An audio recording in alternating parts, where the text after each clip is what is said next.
This is not the end of the journey. We hope you've enjoyed listening to Patience and her guest and want you to know there are hundreds of episodes available at onlinesuccessjourney.com. Patience would like to thank you for listening to the podcast, and she has a free gift for you on her website, including an audio compilation of her guests' best tips, uplifting stories, and even a bit of fun. Additionally, there are special clips of over 250 episodes that have never aired on the podcast, and they're only available to members of the Online Success Journey. Check the website and click on Join Now to get free and instant access. Of course, you know that listening to the journeys of others helps each of us chart our own path. So make sure you're subscribed on your favorite platform to be notified as each new interview is posted. There are so many ways to stay connected to the Online Success Journey and listen in. And if you're enjoying the podcast, we appreciate your help in telling others. One of the best ways to share the benefit you get is to rate and review the podcast at iTunes and other sites. We appreciate your help and your willingness to share your journey. One last thing. If you're feeling a bit lost or overwhelmed on your own journey, Patience can help. Check out her course on clarity while you're at the website. Finding clarity is a great way to get back on the right path. On behalf of Patience, and until next time, thanks once more for listening. It is our hope that this podcast will guide you on your own online success journey. Welcome to Online Success Journey. This is episode 288. We have a wonderful guest for you today. So make sure you click to subscribe right now and ensure you'll never miss a journey. I post 1 to 2 episodes each week, and each guest has a fascinating story to tell. Today we have David Friedman, an award-winning CEO, entrepreneur, speaker, and author. In 2011, he published his first book, Fundamentally Different. And in 2018, he published his second book, Culture by Design. Hello, David. Good morning. Nice to speak with you, Patience. Thank you. My audience are excited to hear your story, but just start by telling us one thing we are going to learn from you today that will help us on our journey to success. I would say the one thing you're going to learn, and this may be opposite of what you expect, but I would tell you that there are no big secrets, that everything that is required for success is actually pretty well known. People just make it more complicated than it needs to be, and I like to simplify things. So I can't wait to hear about that. But let's get started with the basics. Can you tell my audience a little bit about your background, about what you did before you started your own online business? Sure. So just a little bit of background. So I'm from New Jersey in the United States, and I spent 27 years building an employee benefits consulting company in the US that was very, very successful. We had a little over 100 employees. But the foundation of all of the success that we had, everything that we did that made us successful, was based upon the culture that we had built in that company. The culture is what made us successful. And as the CEO of that company, I figured out a lot of things about how to do that, how to make that happen. I eventually sold that company, wrote my first of several books about the things we had done, and that book led to lots of speaking opportunities, and that led to people hiring me, et cetera. And so what I teach people is how to build a really high-performing organization, a high-performing culture in their organization. That we all know that in any kind of an organization, when your listeners, regardless of what kind of a business they may have, or even a sports team or a family or any other group of people, that the culture in that group of people has an enormous influence over everything that happens. And so if we understand that, and that's not like some big secret, we all know that the culture has a big impact. My point of view is, as leaders, we should be purposeful about creating the culture we want instead of hoping it's going to somehow magically work out on its own. And I teach people how to do that. Wow, what a background, Dave. But what do you do? What do you do? Well, there are a number of pieces to teaching people how to do it. So there's a framework that I created that I call the 8-step framework. 8 different things that this is how you create a culture in any organization. But at the end of the day, if you just cut through it and get down to the basics, there are two things that are necessary to really build a high-performing culture, or any culture for that matter. The first of those is to define in really clear terms exactly what you want that culture to be. And when we talk about how to define it, I'm different from most people in the world in that people love to talk about their core values, the things that they say, this is what's really important to us.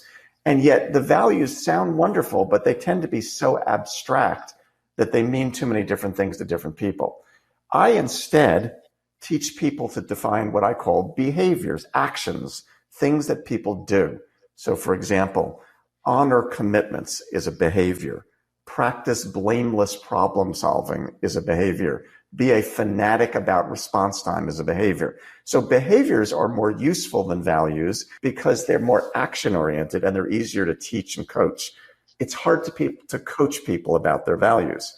So the first thing that I teach people to do is how to define the culture that they want by defining the behaviors that drive success. And I give those behaviors a name. It's just my own name for it. I call these behaviors fundamentals because I think they're fundamental to success.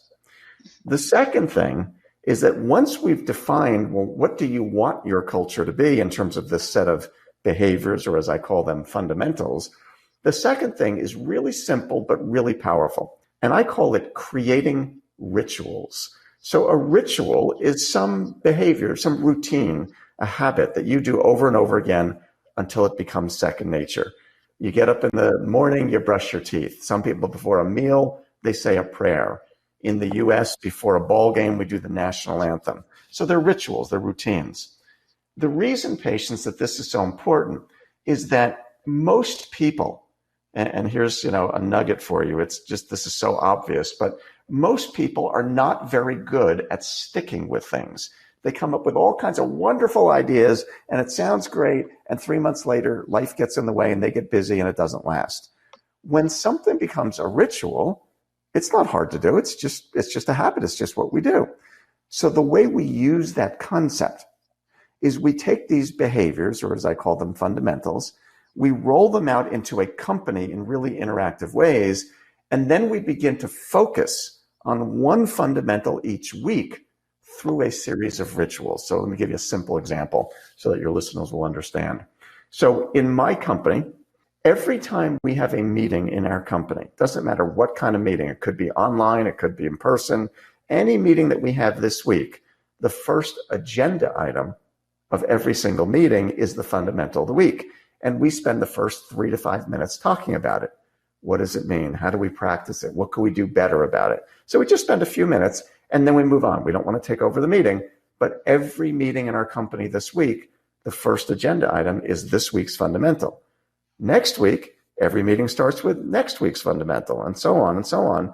And we just keep cycling through them. So the really simple idea here is if we can define in really clear terms the behaviors that drive success in any particular organization, and then we can create a structured, systematic way to teach those behaviors over and over and over and over again, sooner or later, those behaviors are going to become internalized by the people. And that's why it always works. And what I've done is just to build a system with a mobile app and all kinds of tools to help companies do that simple idea. And it's incredibly powerful for people. Let's put man aside. How do you know you are successful? Because most of our clients say that implementing this methodology, most of our clients say that it's the single most impactful thing they've done in the history of their company. So it completely transforms companies. So their feedback, and we've done this with about 350 different companies. So get that feedback enough, you're pretty confident you've been successful. I know you have worked with so many companies, met different people, but can anyone be an entrepreneur, or are some people more cut out for it than others? That's a good question.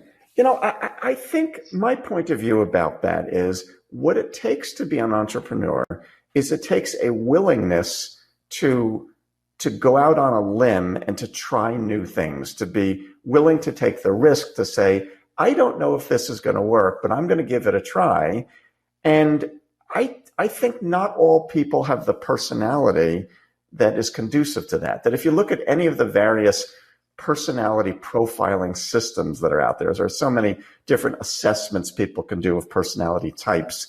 And all of them, they break them down into different categories of personality types. Some people, if I look at my wife as a good example, my wife is very risk averse, that she's much more comfortable doing things that she's familiar with.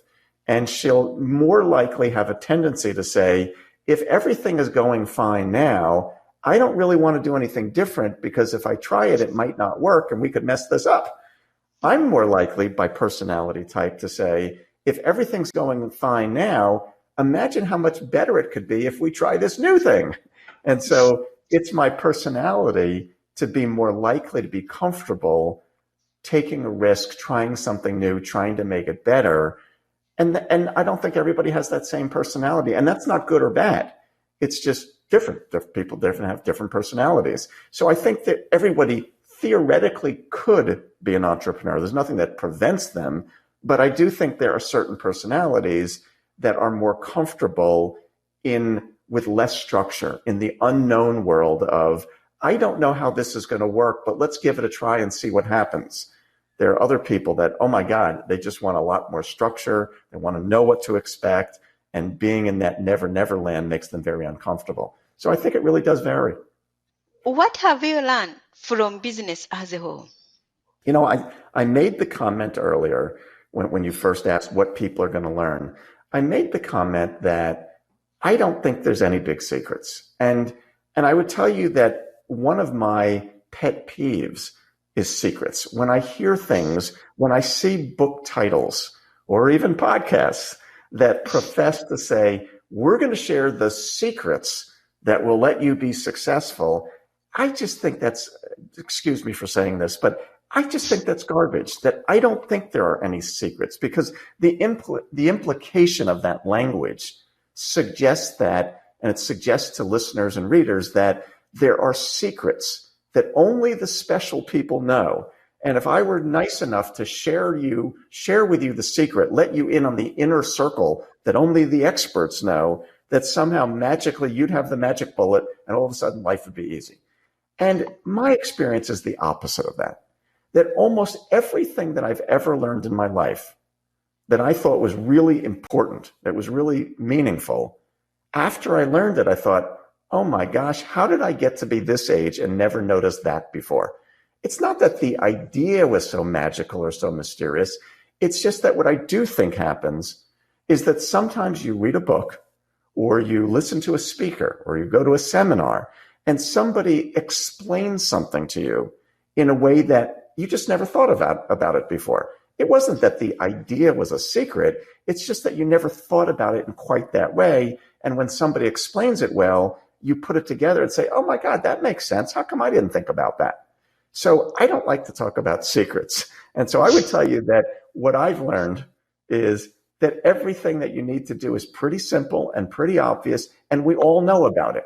It's just that some people are more disciplined about doing those things. I was reading a blog by a niece of mine recently. My niece is a professional soccer player, and she wrote a blog that was called something like, I think it was called Doing versus Knowing. And the gist of her blog, and this is very consistent with my learning and my point of view, the gist of her blog was that knowing what to do to be successful, to be, in her case, a great athlete, a great soccer player, that's not any big secret. We all know what it takes. We know the workouts you have to do, the training you have to do, the dedication you have to have. That's not a big secret. But knowing it doesn't make people do it. It's the discipline to do the things day after day after day after day after day that makes one successful. So I think that, what I would say to you and your listeners is, don't be looking for some secret that if you only knew this is what would make you successful. No, it's doing it day to day. I was reading, I'll just give you one other blog I was reading a couple months ago, and the author was talking about, the blog writer was talking about how to write a book. And what he said was, You know how you write a book? You sit down every day and you write some, and then after a while, if you do that every day, you have a book.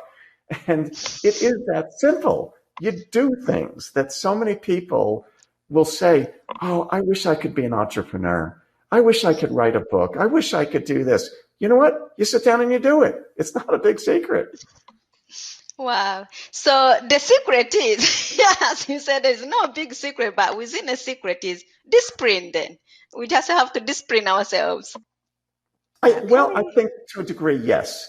But I would tell you actually even simpler than that. I'll make it even simpler. Yes. So I would tell you that creating, I referred to before, rituals or routines or habits. There are a couple of big bestsellers out there. There's a book called The Power of Habit. There's another book called Atomic Habits. And they all share the same point of view that I teach, which is that when something becomes a routine or a ritual or a habit, it's easier to do. So when you made the comment, Patience, that it just takes discipline, I would actually say it's slightly different than that. Because I define discipline as the ability to get yourself to do what you know you should do when you don't feel like doing it. So that self-talk in your brain that says, I know I want to do that workout, but I just don't feel like it. I'm not in the mood, but I probably should do it. And what's the self-talk in your brain that gets you to overcome the laziness or the inertia and get you to do what you know you should do? That's hard to do all the time. You're going to do it for 3 weeks or 4 weeks or 6 weeks, and then eventually it's just too much of a battle to fight with yourself. However, when something becomes a habit or a routine or a ritual, it doesn't take discipline anymore. I mean, how many of your listeners say that it takes a lot of discipline to brush their teeth in the morning? Not many of them. It's just a habit. You get up in the morning, you brush your teeth. It's not hard to do. You don't have to fight with yourself and convince yourself to do it. It's just part of your routine. And so I would tell you that when something becomes part of a routine, it no longer requires so much discipline and becomes easier to do. So if there's a secret, and you know how much I don't like that word, but if there is a secret, I would tell you the secret is create habits. If I use the example of writing a book, I've written 3 books now. If you want to write a book, you create a routine that says at the same time every day, I'm going to write some pages of my book. If you say to yourself, when I get a chance, I'll write some pages, or if I can find some time, I'm going to see if I can find some time today to write some pages, you're not going to find some time. Other things will come up. If you say every morning from 7 to 9 o'clock, I write, and that's my routine, it's a lot easier to do. So routines, rituals, habits make discipline less important. Thank you for explaining it that way. Okay. Tell my audience about the magic moment, the day it suddenly all went right for you. The magic moment. Well, you know what? I'm gonna push back on that for you, Patience, because it fits in the same category as the secret. That I don't know that there was a magic moment. I think that success comes from day after day doing the things that lead to success. If you do the basic fundamental things, and you take care of customers, and you take care of people, and you build good relationships, over time, you become very successful.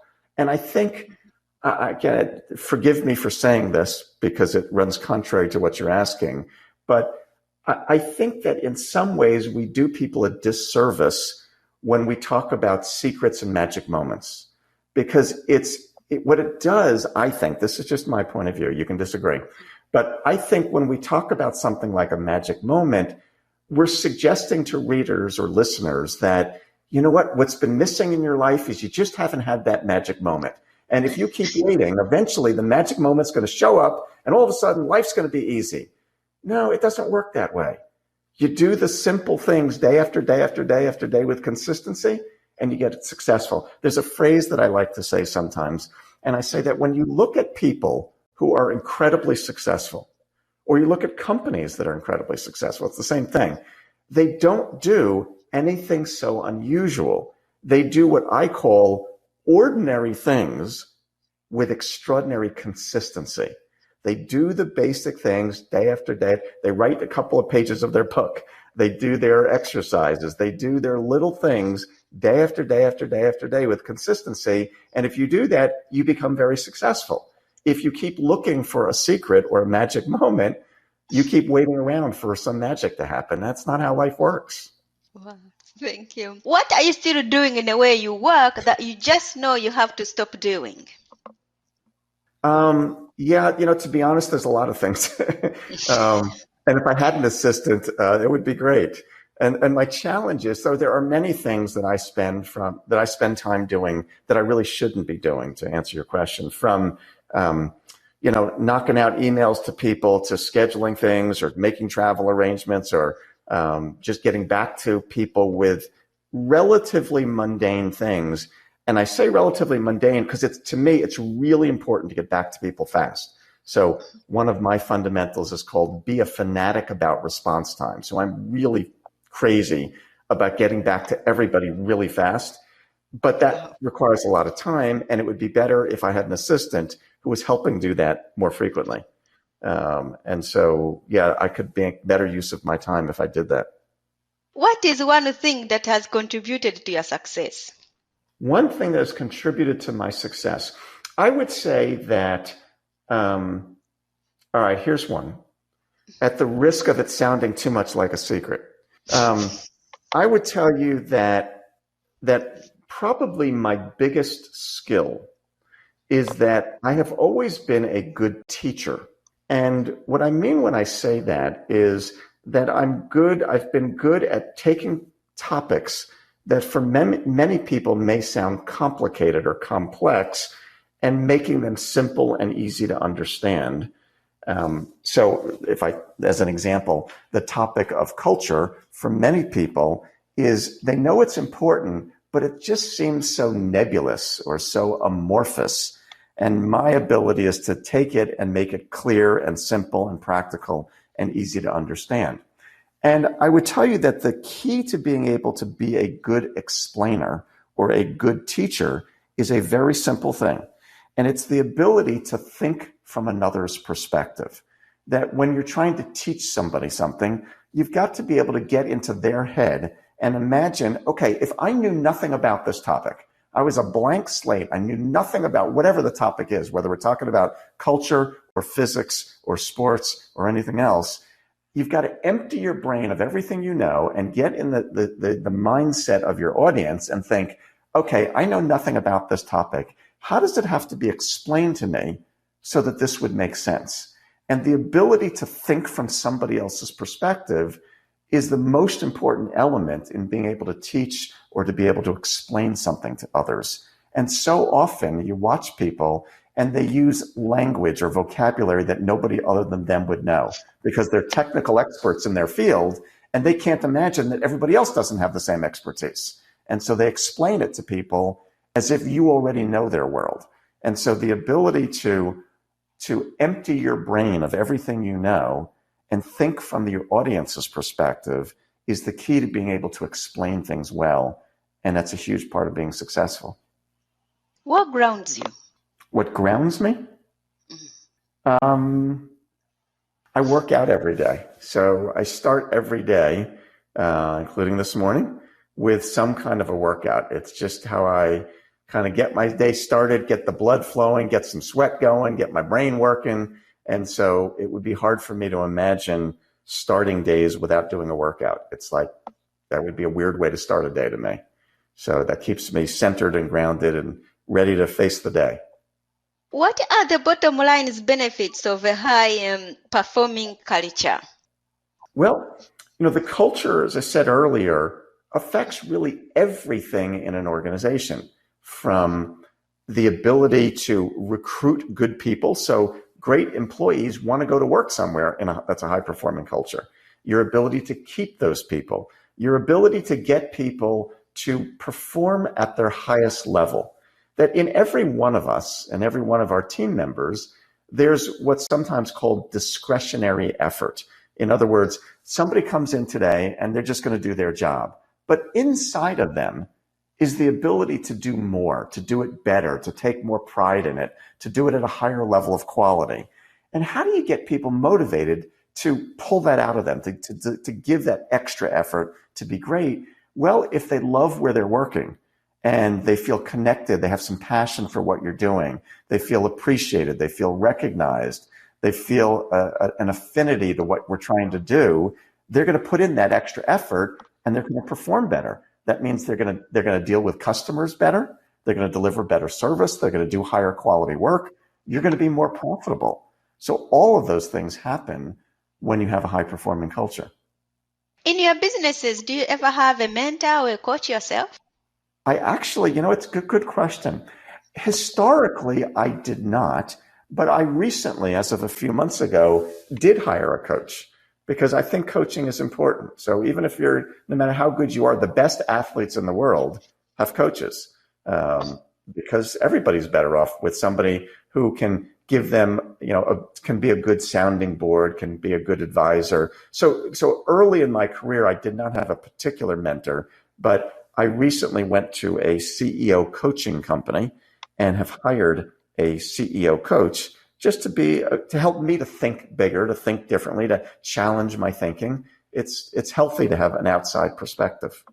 What is the most valuable thing your mentor has told you? I would say I would say the most important thing. Well, actually, you know what? I'll answer it this way. So earlier in my career, I did have someone, I don't know that I'd call him necessarily a mentor, but he was an important advisor to me. And there are a lot of things I learned. And I would say this is one of the simplest things I've ever learned, and yet still one of the most important things.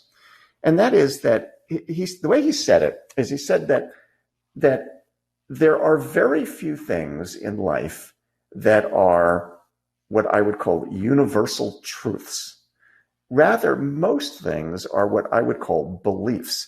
In other words, I have a belief that things are this way. And the reason that this distinction in language is important is if you think that there are universal truths, this is the way people are, this is the way life is, it doesn't leave any room for considering other points of view. If instead you shift your language, and when I learned this many years ago, I shifted my language, and I'll often phrase it this way. I'll say, I have a belief that this is how life works, or I have a belief that this is how people are, or that this is what happens in business. And when you use that word belief, it suggests this is just what I believe. I might be wrong. And I'm open to the possibility that maybe you have a different belief. And maybe your belief, maybe you'll share another way of looking at it, and it will help me to see it in a new way, and I can change that belief. Or another phrase that I use in a similar vein is I'll say, in my experience, this is what I've seen. The implication of that is I haven't had all the experiences in the world. You may have had different experiences that have you looking at it differently, and I'm open to hearing about your experiences because that might help me to see things in a different way. So changing my language to use phrases like, I have a belief that, or in my experience, what I've seen, that kind of language creates more flexibility in my point of view and allows an opening for me to see things in new and different ways, especially it allows me to receive the contribution in what you might have to say versus thinking, I know how it is. When you talk to people who are so certain about how things are, there's no room, there's no flexibility in their point of view. And I think that was a really important learning for me. Let's talk about your business. Tell us more about it. So my business, the name of the company is High Performing Culture, and the product that we have is called CultureWise. And basically, CultureWise is a methodology. I call it a turnkey solution to help primarily small and mid-sized companies to build the kind of culture that they want to build. And as I said earlier, it really starts with helping a company to define the fundamentals, the behaviors that they think are important in their company, and then creating a methodology to teach those behaviors over and over and over again. And so the system that I created, this system called CultureWise, helps people. It gives them access to a toolkit to pick the fundamentals that work for them, the behaviors that are most important. It gives them the tools to figure out, well, what rituals or routines or habits would be good for them. It shows them how to roll it out into their workforce to get all their employees engaged. And then they get up and running on this mobile app that I was referring to earlier that every day engages people in thinking about and working on and focusing on their fundamental of the week. And so it's a very simple system that in 30 days, a company is up and running, practicing their fundamentals and starting to see a real impact. And on my website, which is CultureWise.com, there are lots of videos and simple explanations. Go back to what I said earlier. I'm all about making things simple. If it's too complicated, it doesn't work. It's got to be simple. And so when you check out this system, you'll see, oh my God, this is so simple, but that's why it works so well. How can we connect with you? So the best way to connect with me is through my website or my email. So the website is CultureWise. That's CultureWise, CultureWise.com. And my email is david@CultureWise.com. I also have several books. My most recent book, which literally just came out a week ago, it's the second edition of a book I wrote a few years ago called Culture by Design. So Culture by Design is really the book I wrote that teaches people every aspect of how to do this. And I wrote a second edition recently that addresses not only everything that's in the first book, but also talks about how do you do this with a remote workforce, given the pandemic and so many people working from home. And so this book adds in remote workforce information. And that book is on Amazon in hardcover, paperback, ebook, and the audio version of the second edition. The first edition's on Audible. The second edition will be on Audible next week. And so that's a great resource for your listeners as well. Thank you. As you touched about the pandemic, did you have a pivot within your business?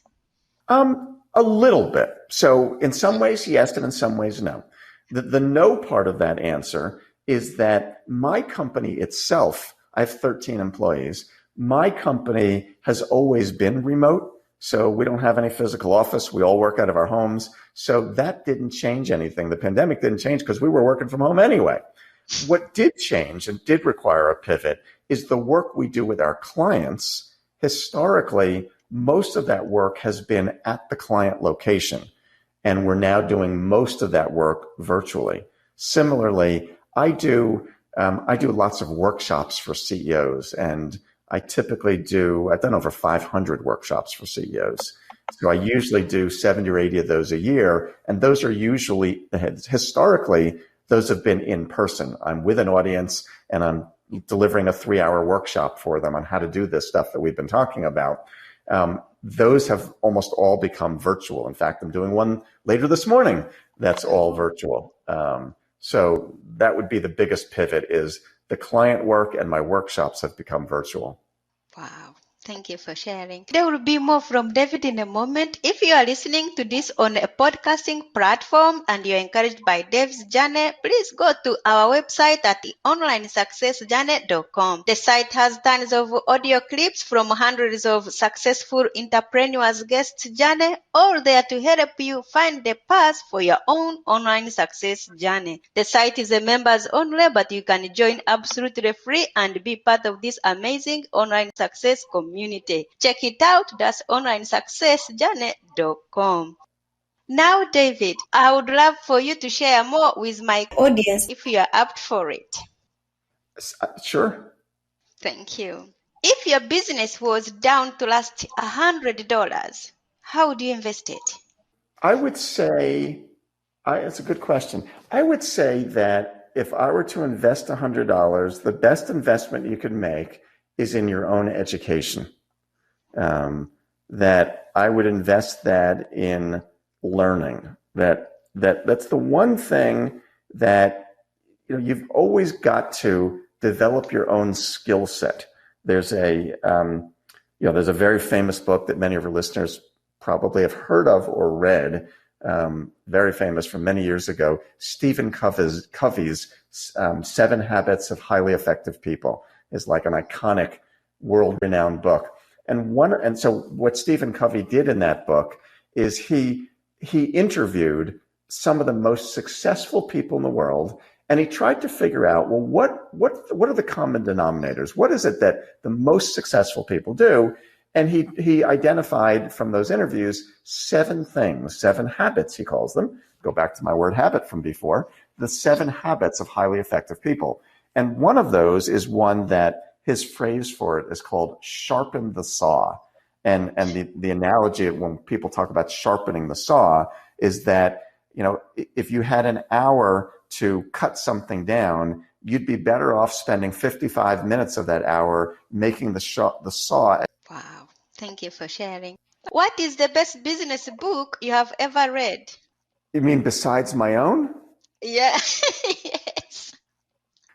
Besides my own, the best business book I ever read would probably be many years ago. Tom Peters, one of his first big bestsellers was a book called In Search of Excellence. And, he follows the stories of great companies and what it is that made them successful. I think that's a really good book. If you are going to keep a note to yourself in your pocket every day, what would be written on it? That's a good question. What would be written on that note? I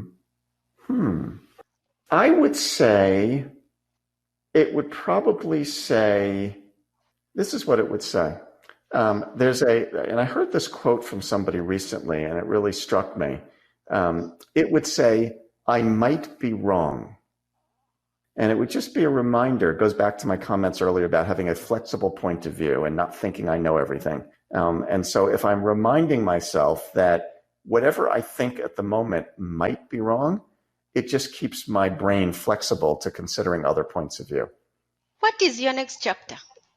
My next chapter is trying to scale our company. So I mentioned that the process that I teach, which we call CultureWise, we've done for about 350 different companies, and there's hundreds more who have read my books, heard me speak, and done it at some level on their own. My goal is to have at least 10,000 companies practicing what I teach. So we're working on how do we expand our reach.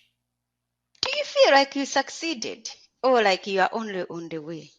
Well, I think success certainly is a journey, but to say that doesn't mean that we can't also be appreciative of where we are. So the way I would answer that is to say that I feel successful in the sense that, I've had 2 great businesses. I've had great companies. I have a healthy, good family, great relationships. I've made plenty of money. So I feel successful from that perspective. I live a good life. Life's good for me. I'm very fortunate. Having said that, I always want to be better. So I'm not, there's a difference between being content and being satisfied. And I would say the distinction in my mind is content is I'm pleased with where I am. Satisfied, I'm not satisfied in the sense that I could be better and I could do more, and I always want to be better and do more. But that doesn't leave me like never happy or anything. So I'm content from the perspective that I'm happy with where I am, but I always want to be better. Yeah, thank you. Remind us how we can connect with you. Best ways are my website, CultureWise.com, and my email, david@CultureWise.com. David, it's been great to have you here to share your online success journey with us. It's been my pleasure to be with you, Patience. Thank you. That's a wrap. Remember, success is a journey. Patience and David. This is not the end of the journey. We hope you've enjoyed listening to Patience and her guest and want you to know there are hundreds of episodes available at onlinesuccessjourney.com. Patience would like to thank you for listening to the podcast, and she has a free gift for you on her website, including an audio compilation of her guests' best tips, uplifting stories, and even a bit of fun.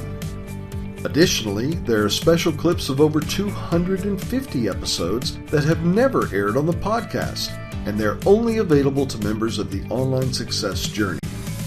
Check the website and click on Join Now to get free and instant access. Of course, you know that listening to the journeys of others helps each of us chart our own path.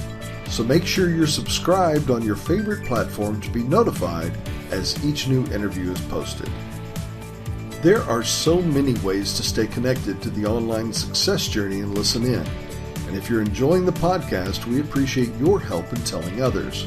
One of the best ways to share the benefit you get is to rate and review the podcast at iTunes and other sites. We appreciate your help and your willingness to share your journey. One last thing. If you're feeling a bit lost or overwhelmed on your own journey, Patience can help. Check out her course on clarity while you're at the website. Finding clarity is a great way to get back on the right path. On behalf of Patience, and until next time, thanks once more for listening. It is our hope that this podcast will guide you on your own online success journey.